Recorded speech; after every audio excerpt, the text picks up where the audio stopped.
Bonjour à tous, nous allons essayer d'expliquer donc assez rapidement le principe de fonctionnement du cyclotron. Alors, celui-ci demande quand même un certain nombre de prérequis. Vous devez connaître donc l'expression vectorielle de la force de Lorentz, l'expression du champ électrique dans un condensateur plan, savoir calculer la puissance d'une force et notamment donc être conscient que lorsqu'on calcule la puissance de la partie magnétique de la force de Lorentz, on trouve effectivement donc une puissance qui est nulle. C'est un résultat qu'on va utiliser. Connaître et savoir établir donc l'expression du travail de la force électrique, c'est aussi quelque chose que nous allons utiliser dans ce qui va suivre. Le repère de Freinet est montré que l'on peut avoir effectivement donc un mouvement circulaire pour une particule chargée dans un champ magnétique. Ça fera également partie des prérequis. Je vous rappelle que pour ce point, ceci n'est vrai que si le champ magnétique est perpendiculaire au vecteur vitesse à l'instant initial, c'est-à-dire il faut que la particule chargée rentre dans la zone de champ magnétique avec un vecteur vitesse qui est perpendiculaire au champ magnétique. Sinon, pas de mouvement circulaire, mais on aurait plutôt un mouvement hélicoïdal.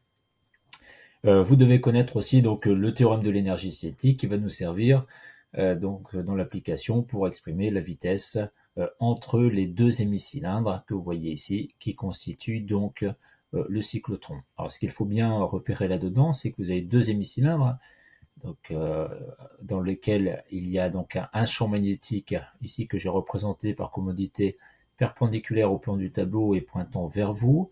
Donc les zones qui sont en bleu sont des zones où existe un champ magnétique uniforme et stationnaire. Donc ça c'est pour la modélisation. Ce qu'on pourra noter donc B qui serait donc B suivant UZ. Alors ça nous n'allons pas vraiment nous en servir puisqu'on va utiliser surtout des résultats. La zone entre ces deux hémicylindres va être constituée ici donc de deux armatures qui vont constituer les armatures d'un condensateur qu'on pourra modéliser par un condensateur plan, aux bornes desquelles on va donc appliquer une tension alternative sinusoïdale. Alors on verra pourquoi une tension alternative sinusoïdale au cours des explications.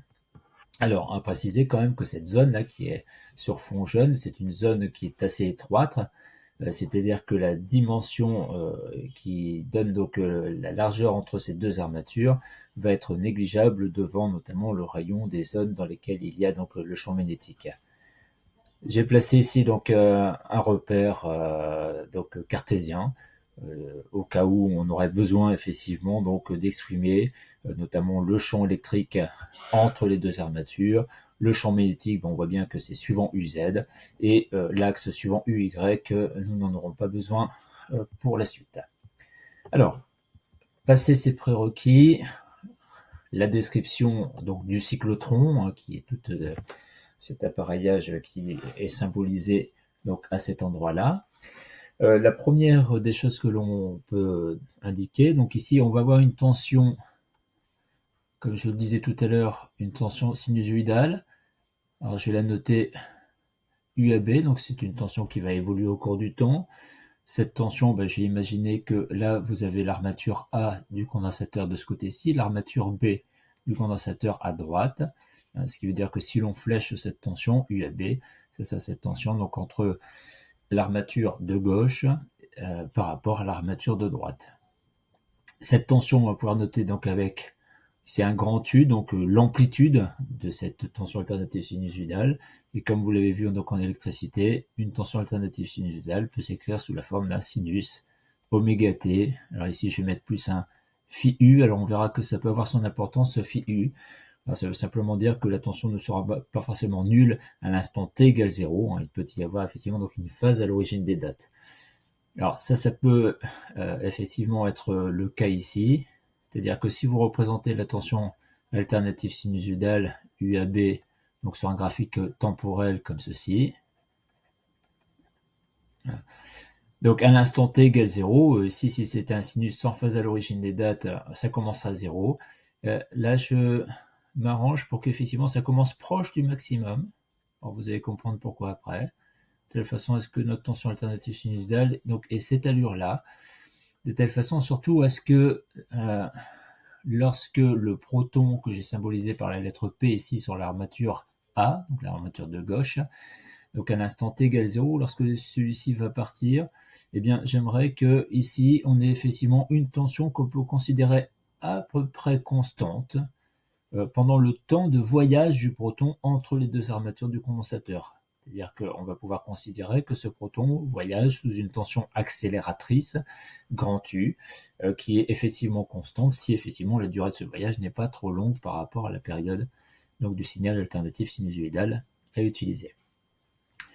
Alors, le champ électrique qu'on aura donc ici entre les deux armatures, on va pouvoir l'écrire de la façon suivante.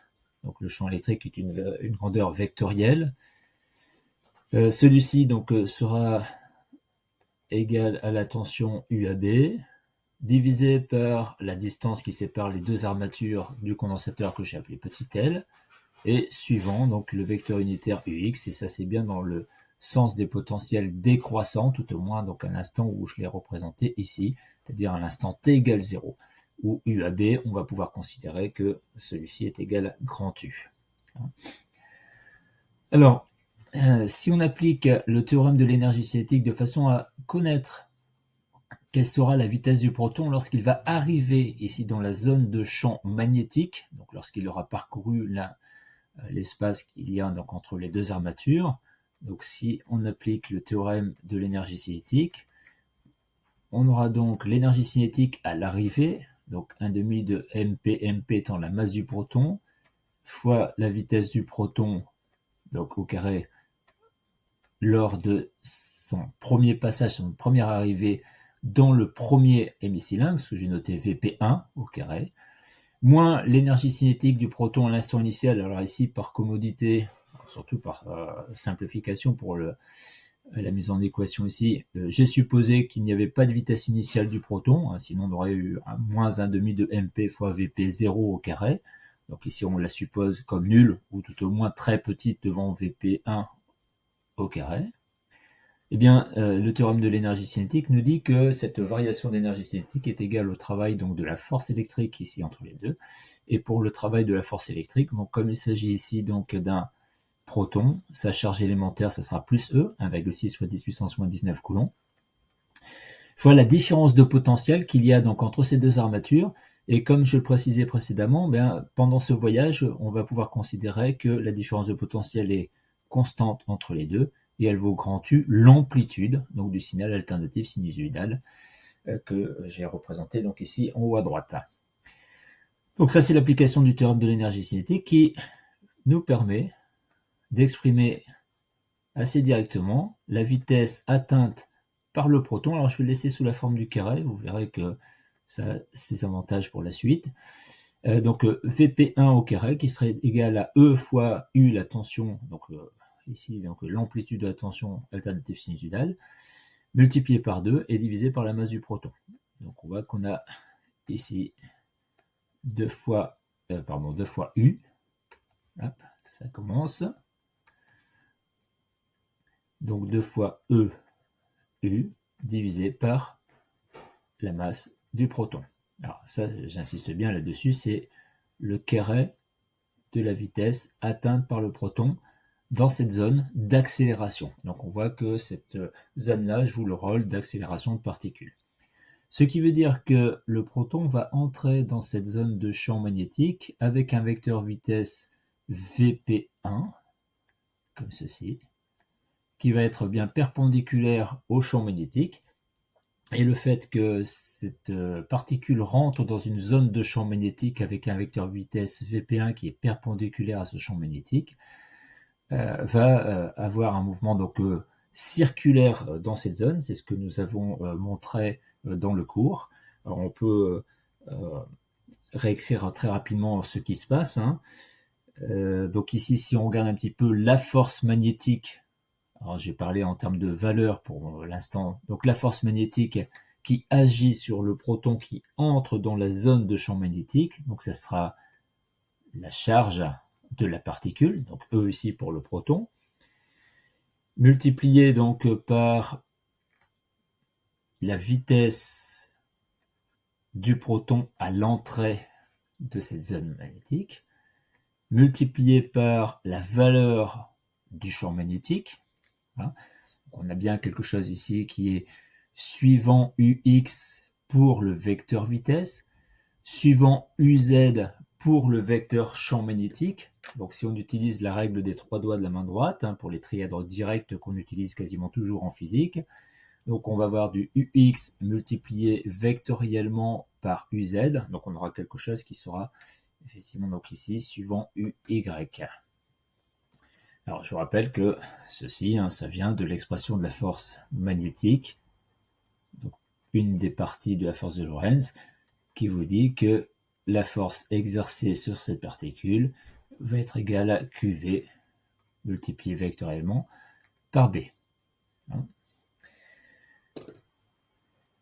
Alors, oui, j'ai dit suivant UY, alors c'est suivant moins UY, dans la règle des 3 doigts de la main droite, UX multiplié vectoriellement par UZ, on est en train de tourner dans le sens indirect, donc on n'a pas suivant UY comme j'ai pu le laisser entendre tout à l'heure, mais suivant moins UY. Ce qui signifie que ici, donc à l'entrée dans cette zone, vous allez avoir une force magnétique qui va être dirigée vers le bas.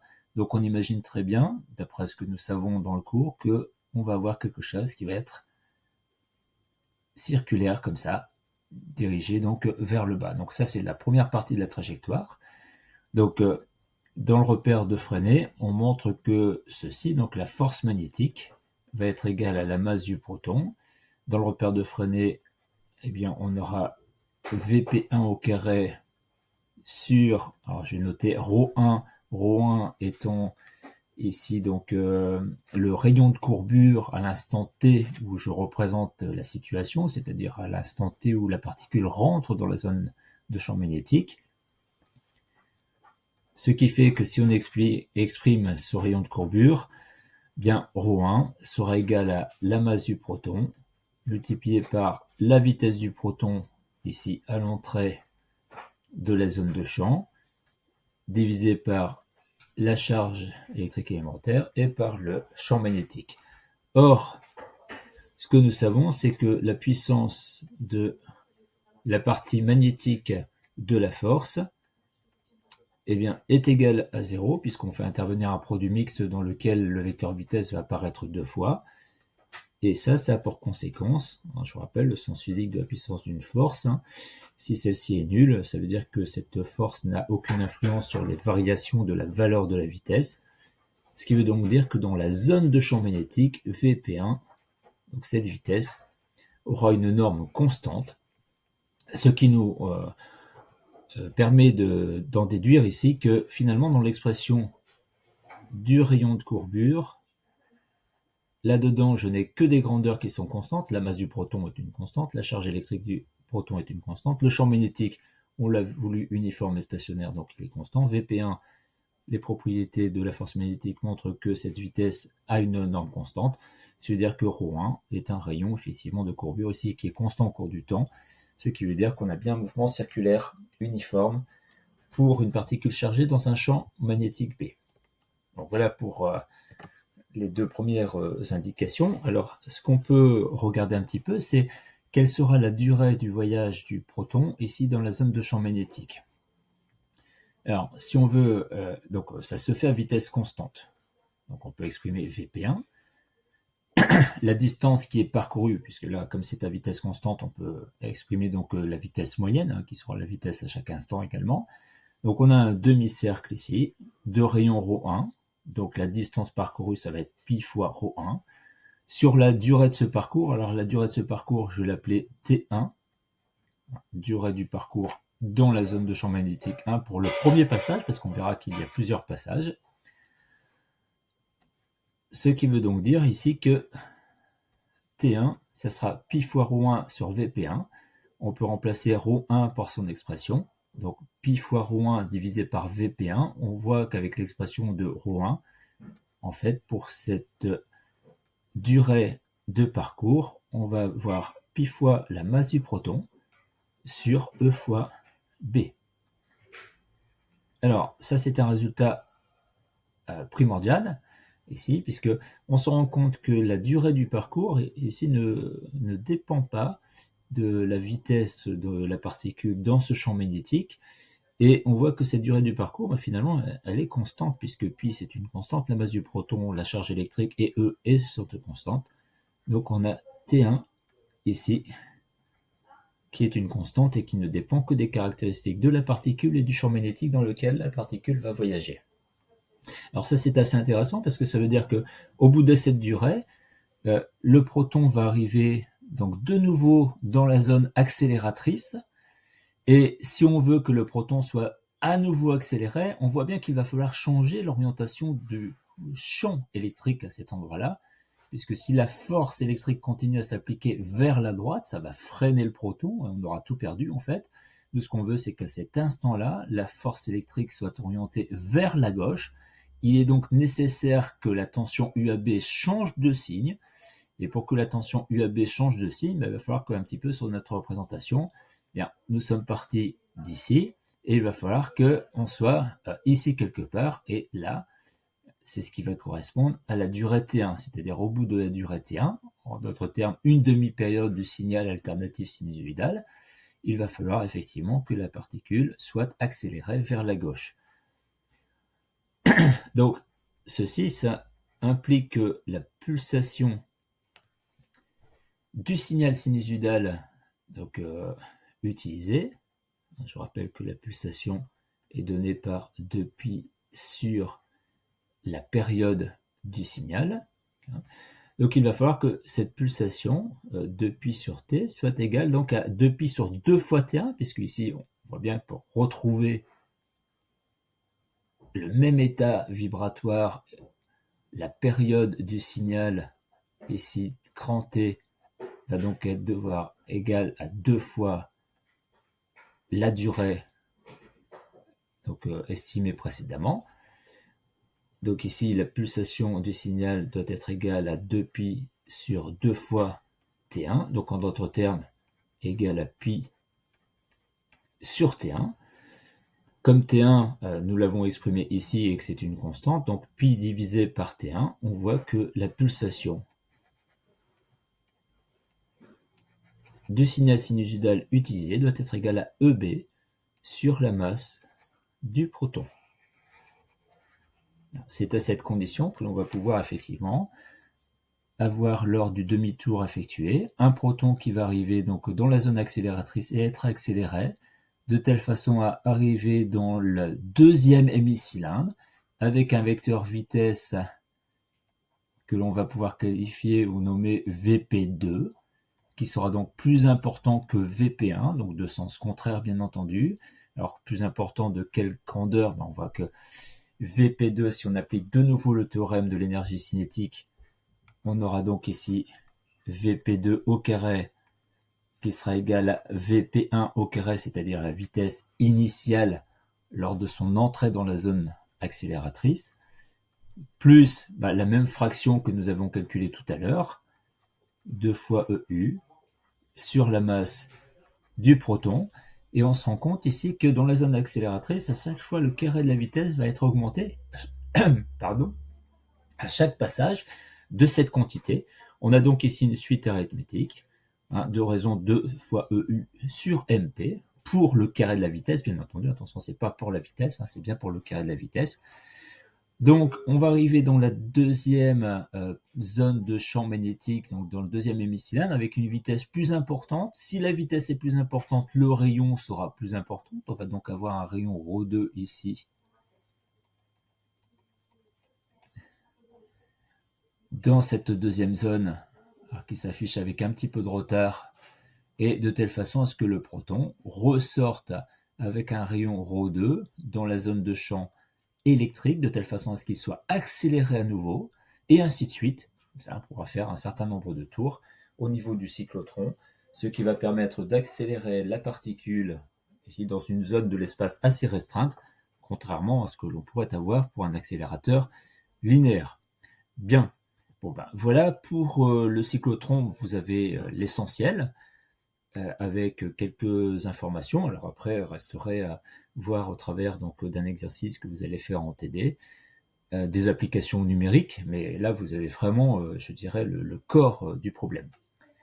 Donc, à bientôt sur cette chaîne vidéo, et n'hésitez pas à faire des commentaires ou des demandes spécifiques que j'ai parfois en cours. Au revoir.